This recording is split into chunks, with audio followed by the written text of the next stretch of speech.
Welcome to the Locked On Titans podcast. I am your host, Tyler Rowland. Titans fans, it is a Rewatch Wednesday edition of the Locked On Titans podcast. And you may be asking yourself, Tyler, the Titans didn't play last week. What film is there to break down? Well, folks, today what I want to do is dive into the Cincinnati Bengals. So we're going to step into the film room. Take a look at what the Bengals like to do schematically on offense and defense. What personnel packages do they use? What plays do they run? What coverages do they like? Do they blitz? All of that and more on today's Rewatch Wednesday. Also, do got to update you guys on the first injury report of the week for the Tennessee Titans and for the Cincinnati Bengals. So excited to dive into this Rewatch Wednesday edition of the Locked On Titans podcast.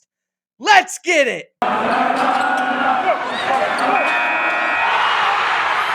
are Locked On Titans, your daily Tennessee Titans podcast, part of the Locked On Podcast Network, your team every day.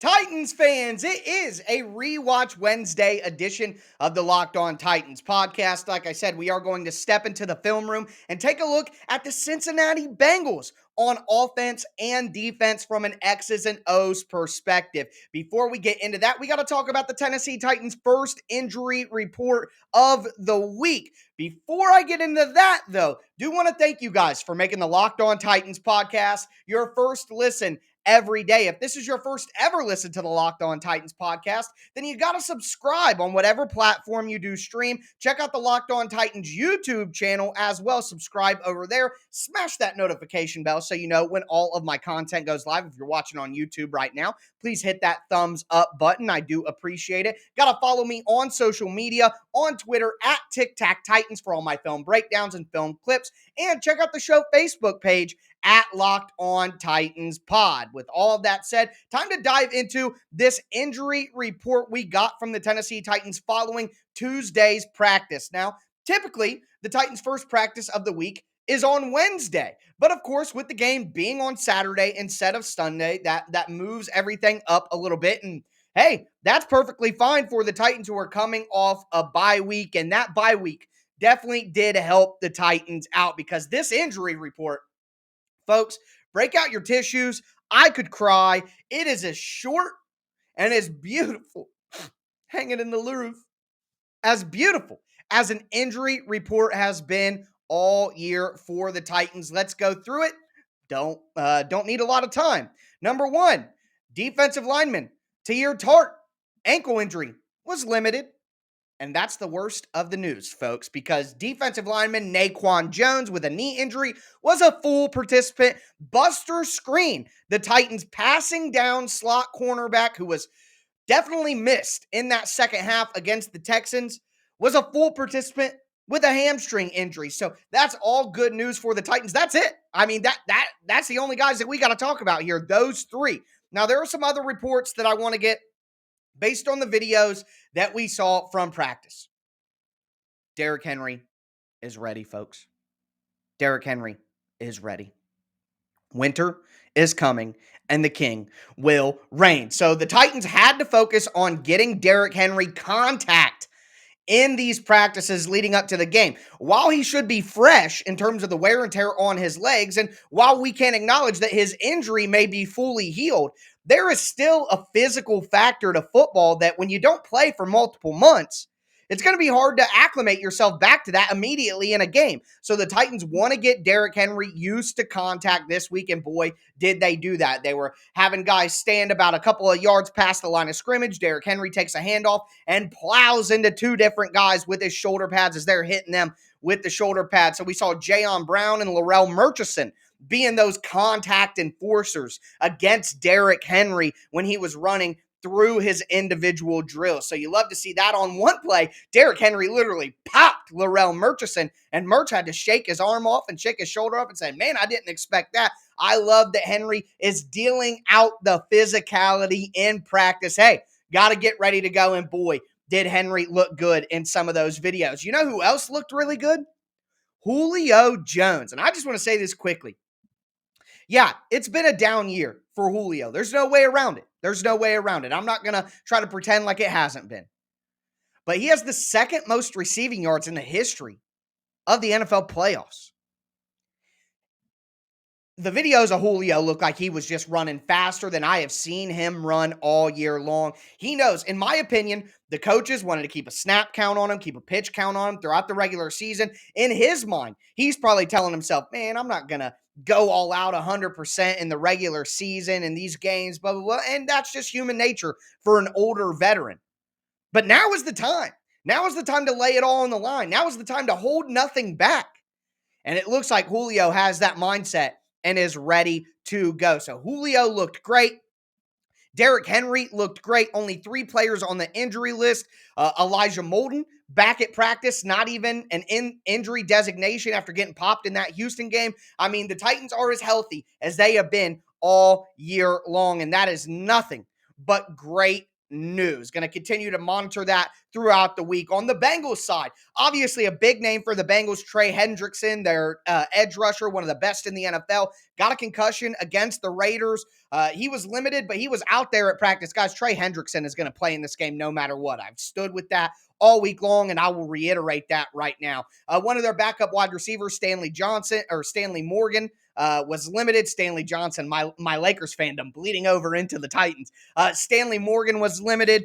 Joshua Tupou, I'm saying that wrong, and I know it. He's their defensive tackle. He had a knee injury. He's limited, but I would expect those guys to play. Cornerbacks Jalen Davis and Mike Hilton. Hilton is especially important. He's their starting slot corner. They both have ankle injuries, but they were full participants. And then the other edge, Sam Hubbard, who was excellent against the Raiders, by the way, has a rib injury. He was a full participant. So both teams are relatively healthy. Both teams are ready to go. And in my opinion, if the Titans are fully healthy and they play their best game, I don't think there's a team in the NFL that can beat them. But will they play their best game? That's what remains to be seen. And we're going to talk about how they can play their best game and what the Bengals do on offense and defense. And I'll throw in a few nuggets of some things that I think the Titans should do to try to combat the Bengals on offense and defense. Before we step into the film room and scout the Cincinnati Bengals, I do want to tell you guys about the best tasting protein bars in the galaxy from our friends over at Built Bar. It's a new year. That means New Year's resolutions. And if yours is about getting fit and eating healthier,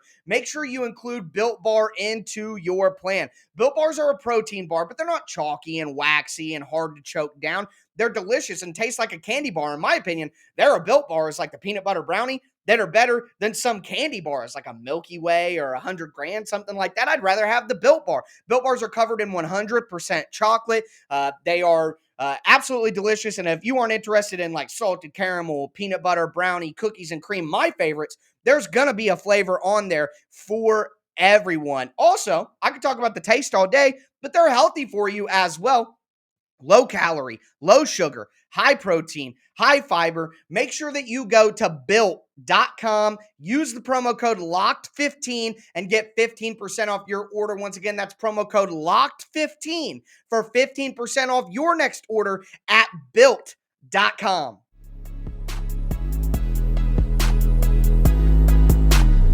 Titans fans, it is Rewatch Wednesday here on the Locked On Titans podcast. We are going to step into the film room, and this week, a departure from our typical routine, we are going to take a look at the Cincinnati Bengals. I scouted a couple of games for the Bengals, including the game that they just played against the Las Vegas Raiders, so I am excited to dive into that with you guys. Before we get into that, though, do want to thank you for making the Locked On Titans podcast your first listen every day. Big announcement.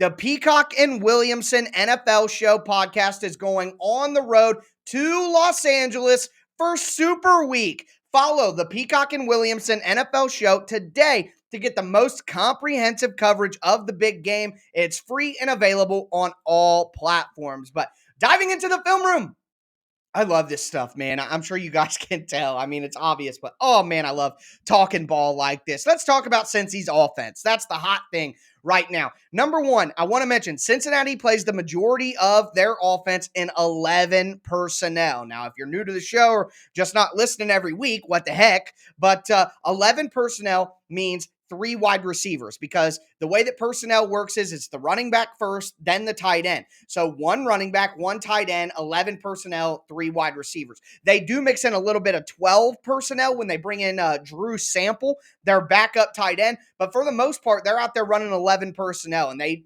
do a bunch of different stuff out of that personnel package. They'll line up Uzama in the backfield as a fullback so that they have a fullback with 3 wide receivers. They will line up in 5 wide with Joe Mixon out wide and Jamar Chase in the slot. We'll talk a little bit more about that in just a second, but they do a lot of different formation variations out of that 11 personnel package. So that'll be something for the Titans to watch. Let's talk about their run game first. Number one, I want to say this.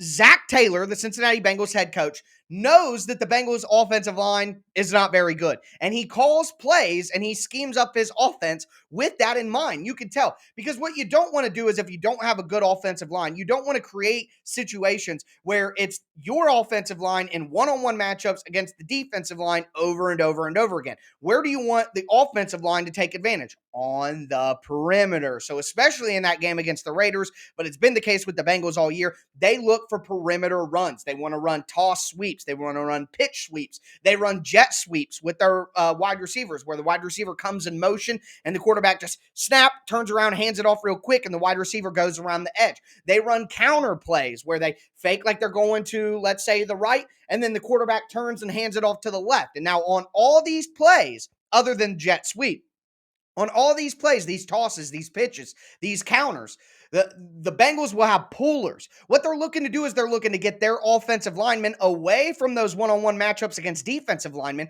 and get their offensive linemen against linebackers and cornerbacks and safeties at the second level out on the perimeter. That's a much more winnable matchup for poor offensive linemen. So good stuff from Zach Taylor there. They want to play in space, get the ball to their playmakers in space, get their offensive linemen out on the perimeter against smaller guys, and not play in a phone booth. The Bengals don't want to play in a phone booth with all the big guys in the middle. They barely even run inside runs, especially in that game against the Raiders. So that's something that the Titans will have to be ready for. And in my opinion, what the Titans should do is they should go with a 4-3 alignment. And the Titans have done this a ton throughout the year. 4 defensive linemen, Danico Autry and let's say Danico Autry and Kyle Pecco, Danico Autry and Naquan Jones as the defensive ends. And then you have Jeffrey Simmons and Tyir Tart, maybe Naquan Jones, maybe Kyle Pecco, whatever. A combination of those 4 to 5 guys, and play a 4-man front on the defensive line. Then you have 3 linebackers. You'll have Cunningham, you'll have David Long, and you'll have Harold Landry as a stand-up. Now, I don't want to play a traditional 4-3. I do want to have a little bit of an overhang. But what I want Harold Landry to go to the strong side with the tight end, and I want Harold Landry to be about 2, maybe 3 yards off of the defensive end's back. And to the outside a little bit. What I don't want to happen is Cincinnati does a lot where they use their wide receivers and they crack down and they come from the outside inside and try to pin the Titans front 7 or pin the front 7 of the defense inside so they can run those perimeter routes and get those pullers past the linebackers and onto the defensive backs. The Titans have to be ready for that. And what you want is you want a lot of second level guys that can flow and have the speed to get to the outside. You don't want to stack the line of scrimmage with a 3-4 alignment or a 5-man front so that it's easier to pin everybody in. You want to have guys at the second level to get free, to get out to the outside. So I'm expecting 4-3 alignment. I'm expecting Harold Landry to play a lot of stand-up second-level linebacker in this game. Moving into the pass game, and one thing, the Bengals, like I said, they don't use a fullback at all. When they have a fullback in the backfield, it's usually tight end CJ Uzama. He's not going to be as prolific as a blocker downhill as a regular fullback would be. So when you see stuff like that, it makes it even smarter to play those 4-3 fronts. So that's what I want to see from the Titans. As for the passing game, the Bengals just love vertical routes. I know it's no surprise to you guys, but the Bengals like to go vertical not only on the outside with Higgins and Chase, but also on the inside with Uzama and Boyd. And they do that for a couple of different reasons. So when the Bengals run vertical routes in the slot, whether that be Tyler Boyd as a slot wide receiver, whether that be Uzama at tight end, what their idea here is if you can send those inside guys vertical, the inside underneath zone defenders, think the linebacker, the slot cornerback over the middle, those guys are going to run with the vertical route. And then what they do is behind that from the outside, they bring in a deep in or they bring in a slant route with Higgins or with Chase. And the idea is the vertical route will clear out the second level zone defender so that you have an easy pitch and catch over the middle throw to Jamar Chase, to T. Higgins. So the Titans have to find a way to pass those vertical routes up without having their second level zone defenders go with them. So one way that I would like to see them do that, I want to see cover 2 invert from the Titans where they have a safety playing the deep half on one side, and then the T. Higgins side, I want the outside cornerback to play the deep half there. That way, Amani Hooker or Kevin Byard, who's the other deep safety who doesn't have deep half responsibility, they can drop down into the middle of the field and play that honey hole in between the 2 deep half zones. The Titans do that all the time when they run cover 2 invert. They're going to have to run that here. That way, Amani Hooker can slide in, take that route vertically, and it'll allow the linebackers and the slot cornerback to stay home on those zones that are at the second level. That way, that guy isn't turning and running with the vertical route, leaving an open spot for Jamar Chase or T. Higgins to slant or come into the inside. So if you have Amani Hooker in that honey hole in between the 2 deep halves, then Amani Hooker can carry that vertical guy, and then your linebacker, your slot cornerback, your second level over the middle zone defenders don't have to clear out with that guy giving easy passes on slant routes to Chase and Higgins from the outside. Also do want to mention this, of course. The Bengals love vertical routes on the outside too. And teams run a lot of cover 3. And the Bengals say, okay, you're going to run cover 3. That essentially creates a one-on-one matchup on the outside with your cornerback in deep third against our wide receiver. And the Bengals were number 1 in the NFL in 20-yard touchdowns. So 20 yards or more scoring a touchdown. The Bengals had 21 of those this year in the passing game. The second closest team is Tampa Bay with only 17. So the Bengals have been exploiting teams and taking advantage of that. Big plays down the field on the outside with those vertical routes. If I'm the Titans, I know we all complain about the Titans giving too much cushion to the wide receivers, but in this game, I'm doing that. I would play a Buffalo Bills, a Kansas City Chiefs game plan where, okay, Joe Burrow, you're not going to hit any deep plays. You're not going to get any explosive passing plays, which have been your calling card all year. You're going to have to matriculate the ball down the field 5 yards, 4 yards, 2 yards, 3 yards here and there, and eventually you're going to make a mistake, or the Titans are going to be able to get a stop in the red zone when those deep passes aren't available anymore either because the field is condensed. So got to be ready for the verticality of the Cincinnati Bengals offense. A couple of extra little tidbits I want to throw in here before we move to the Cincinnati defense. The Bengals love going into 5 wide, and that's something that worked against the Titans throughout the season. Here are some counters to 5 wide, and they were putting Jamar Chase in the slot, and that's going to be a tough matchup for the Titans because that's where your linebacker, your slot cornerback are going to be, and having that guy one-on-one, whether it be zone or man against Jamar Chase, one of the best wide receivers in the NFL, that's dangerous. But that is a reality of what the Bengals are going to do, and the Titans are going to have to live with that. So one way to defeat that, play that dime personnel package where Dane Cruikshank is in. You don't want Dane Cruikshank matched up one-on-one against Chase, but what you do is you flip Chase and you flip Molden, or you flip Dane Cruikshank and you flip Buster Screen. So that way, you'll go ahead and have Dane Cruikshank on CJ Uzama, whatever, and then you have your wide receiver on Jamar Chase. So play tight man coverage in that 5 wide, disrupt the timing of the Cincinnati Bengals offense, and that should give the pass rush time to get there. Also, what you could do is you could just blitz it. Okay, you're going to go out in 5 wide. We're going to put 5 or 6 guys on the line of scrimmage, and we're going to come free. If you're not going to have any extra blockers, then we're going to send a free rusher every single time. We're going to play tight press man coverage, disrupt the timing, and let's see if your guy can get open quicker than our free rusher can get to Joe Burrow. Let's play that game then, Cincinnati Bengals. Oh, I can't wait to see the plan that Mike Vrabel cooks up to go against this 5 wide scheme of the Cincinnati Bengals. Woo! Baby, I'm hyped for this game. Can it be Saturday already? Also, just want to mention this, Adeniji and Isaiah Prince. That's the right side of the offensive line for the Cincinnati Bengals. The guard is Adeniji. The tackle is Prince. They are garbage. They are terrible players. They are horrible. They are horrible. And Jeffrey Simmons, and what I want to see is we see this twist stunt from the Titans all the time. What they do is they have Harold Landry on the edge, and then they stack over the tackle, Danico Autry, over the guard, Jeffrey Simmons. They have Jeffrey Simmons and Danico Autry rush towards the outside, and then they loop Harold Landry back towards the inside. I expect to see that twist stunt over and over and over again. When you bring the outside pressure from Autry and Simmons, that's going to force Burrow up the pocket, and then you're going to have Landry looping in. And let's see if the Bengals center and the Bengals guard can handle that pressure. I don't think they can. So that's what I'm excited to watch for. We're going to talk about the Cincinnati defense next. Before we get into that, do want to tell you guys about betonline.ag. BetOnline would like to wish you a happy new betting year as we continue our march through the playoffs and beyond. BetOnline remains the number one spot for all the best sports wagering action in 2022. It's a new year, and betonline.ag has a new updated desktop and mobile website.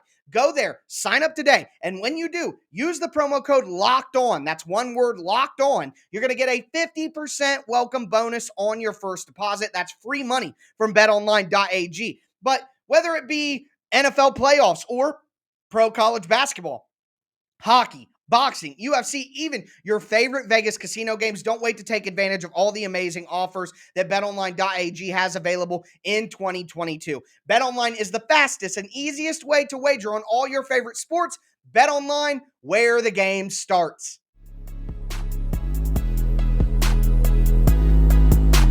Titans fans, we are going to cap off this Rewatch Wednesday edition of the Locked On Titans podcast by talking about the Cincinnati Bengals defense from a schematic standpoint. What do they like to do? What am I expecting? Boy, I got to tell you guys, I'm sweating. I'm having such a good time. I hope you guys are too. Nothing I love more than getting down into the X's and O's, really going over the film, looking at tendencies, looking at scheme, personnel, coverage. Oh my God, I am in heaven. I'm in heaven right now. I'm so excited. It's playoff time, baby. Let's go. Ratchet up the intensity. I hope you guys are with me on that. Let's move into this Cincinnati defense. Before we do, I want to thank you guys again for making the Locked On Titans podcast your first listen every day. As for your second listen, check out the Locked On Bets podcast hosted by your boy Q, handicapping expert Lee Sterling, presented by betonline.ag, part of the Locked On Podcast Network. That's Locked On Bets, wherever you get your podcast. But as for the Cincinnati defense, so there's no way that they're going to be able to do this, okay? But they went basically nickel the entire game against Las Vegas. And my idea here is it's like when the Titans, who am I thinking of?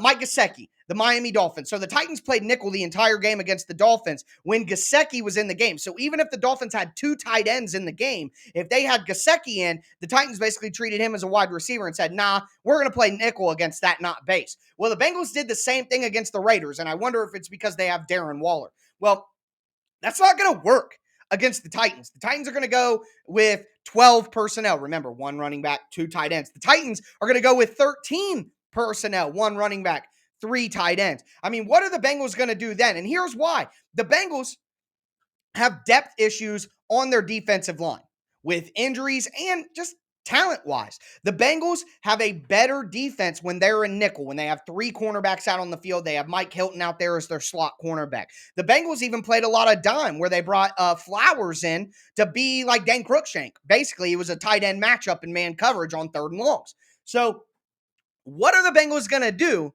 What are you going to do, brother? What are the Bengals going to do when the Titans go with 13 personnel and say, okay, you don't want to play a big, heavy, monster personnel game. You don't want to play in your base defense, Cincinnati. Well, now you have no choice because if the Titans go three tight end, if the Titans go 22 personnel, which is two tight ends and then a fullback with Derrick Henry in the backfield. That's right. I said Derrick Henry in the backfield. Let's go. What are the Bengals going to do with that? Are they going to be able to hold up there? I don't think so. I really don't. So you're with your personnel, you are forcing the Bengals to get away from their personnel package that they like most. And I love seeing that. And I hope that the Titans definitely come out with a heavy, heavy game plan. Tons of tight ends. Get the fullbacks out there. They might activate Corey Blossomgame and Torrey Carter in this game and let Blossomgame function as a little bit of a third tight end. I want to see a bunch of Aaron Brewer at tight end in this game. I don't care if the Bengals know the Titans are running it. I don't think the Bengals can stop it. I don't. So that's what I want to see. Moving forward, though, with those personnel groupings. So the Bengals, like I said, they come out in a lot of nickel. That's 4 down linemen, 2 linebackers, 5 defensive backs. Sometimes they play a 3-2-6, which is 3 down linemen, 2 linebackers, 6 defensive backs. Well, what they'll do is they'll take the 2 linebackers and walk them down on the line of scrimmage so that it looks like a 5-man front, but those linebackers are dropping out. And what the Bengals were doing is they were dropping out both linebackers, but then bringing a slot blitz. Now, they only did that a couple of times. The Bengals weren't blitzing very heavy in this game, and I wouldn't expect them to blitz a ton against the Titans either. They rely on their front four to get pressure. But I would expect the Bengals to bring some linebacker blitzes from that walk down 3-2-6 formation because the Titans have just struggled with stuff like that throughout the year. So that'll be something to watch. Let's dive into the coverages. What do the Bengals like to do in coverage? They either play man or they play cover 3. Those are their bread and butter coverages. Now, they do run some cover 2, but in my opinion, it was only long distance situations, second and long, third and long. The Bengals didn't want to play a lot of cover 2. They want to put Von Bell back deep as a free safety. They want to bring Jesse Bates into the box over the middle and let him roam because Jesse Bates, like Kevin Byard, has a nose for the football. He intercepted Ryan Tannehill when these guys played last year. So not a lot of cover 2, mostly cover 3, mostly man coverage. The Titans better be ready for those looks. And I think they will be. And because of that cover 3, the Titans play a lot of cover 3 and a lot of cover man. And what do I say that always leaves them open towards? Short throws to the sideline. So I hope that the Titans have a lot of short throws, 5-yard outs, quick flat routes, stuff like that to AJ and Julio. Hopefully they can get one-on-one matchups against the Bengals cornerbacks in space, break a tackle, take advantage. Also, the Bengals may show a lot of 2 safeties up high, but like I said, they want Bates to creep down and get in the box. Ryan Tannehill has to be ready for that and can't be confused by that. That's what the Bengals love to do. Now, one thing I will say about the Bengals when they're in zone coverage, they drop deep. Like, they get very deep in their zone coverages. They clearly don't want to give up big plays. That's going to leave openings for check down. So expect Dontrell Hilliard to have to make some plays. Expect Anthony Ferkser to chip on Trey Hendrickson and then dart out over the middle and have to make some plays. The Bengals love dropping deep in those zones. So Tannehill has to be smart. Take your check down, take your 5-6 yards, and keep the offense going. On third and long, like I said, you get a 3-2-6 package out of the Bengals on defense. But one thing I noticed is they would have a linebacker and then that Flowers play man coverage on the tight end and the running back so that you can't do an easy check down and then drop everybody else into a zone. So the Titans need to take advantage of that and flood certain zones and make sure that there are more receiving options in the zone area than the Bengals have defenders to guard those zones. Now, quickly, this is the last thing I want to talk about the Bengals defense. I want to talk about their red zone defense. So the Bengals are going to do 2 things in the red zone. They're either going to run man coverage or they're going to run red zone cover 4. That's what I'm going to call it. So think about a cover 4. The 4 defensive backs, the 2 safeties in the middle, and then the cornerbacks on the outside. They split the field in 4 segments, and they each have the furthest back place of those 4 segments. Well, what the Bengals do is, and the Titans do this a lot, but not as much in the red zone. The 2 safeties in the middle, if there's a crossing route that's a little bit short over the middle, one of those safeties will drop down and take that crossing route. And then the safety that's left will just go ahead and turn that into cover 3 and take the whole entire middle area. Well, the Raiders got a touchdown against that coverage against the Bengals because here's what can happen. Think if you have Julio Jones and A.J. Brown on the same side of the field, A.J. Brown on the outside, Julio Jones in the slot. Julio Jones runs a deep crosser. The safety on Julio Jones and A.J. Brown's side of the field drops down to take A.J. Brown. Well, the outside cornerback, or to take Julio Jones on the deep crosser. The outside cornerback in that scenario is expecting to play cover 4. He thinks that he has a safety directly next to him to play the inside 4th next to him. He's going to play with his back to the sideline and saying, okay, nobody's getting outside of me. I'm going to see if anybody's in front of me. Well, if that safety that's next to him drops down a little bit, that creates an opening right past that safety and right to the inside of that outside cornerback. And Julio Jones runs a deep crosser to pull the safety up. A.J. Brown runs a deep, skinny post to get in front of that cornerback, and there's a hole right there for the Titans to hit the skinny post to A.J. Brown. The Raiders hit this on a touchdown pass to Zay Jones, where they had Hunter Renfrow on the crosser, on the shallow crosser over the middle. The safety bit up on Renfrow, and Zay Jones snuck right in between the corner and above the safety. Easy touchdown. The Titans got to hit that. Once they hit that, the Bengals are going to counter. They're going to go with man coverage in the red zone, and Todd Downing has to go to a trips bunch formation. I also want to say this, and it's the last tidbit that I'm going to give.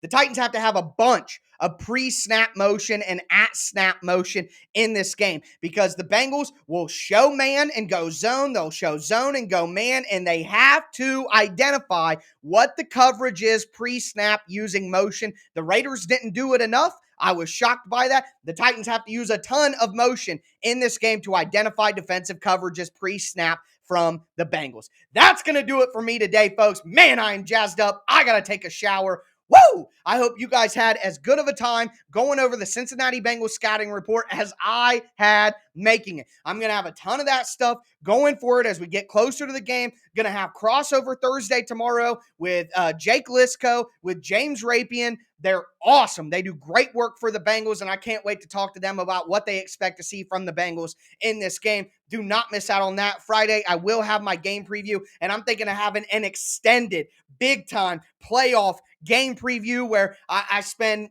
45 minutes, maybe an hour on the podcast breaking down this game. All of that is in flux, but either way, make sure you're subscribed to the Locked On Titans podcast so you don't miss any of the pertinent information that I will be pushing out over the next few days. That's going to do it for me today, though, folks. As always, I am your host, Tyler Rowland, and this was Locked On Titans.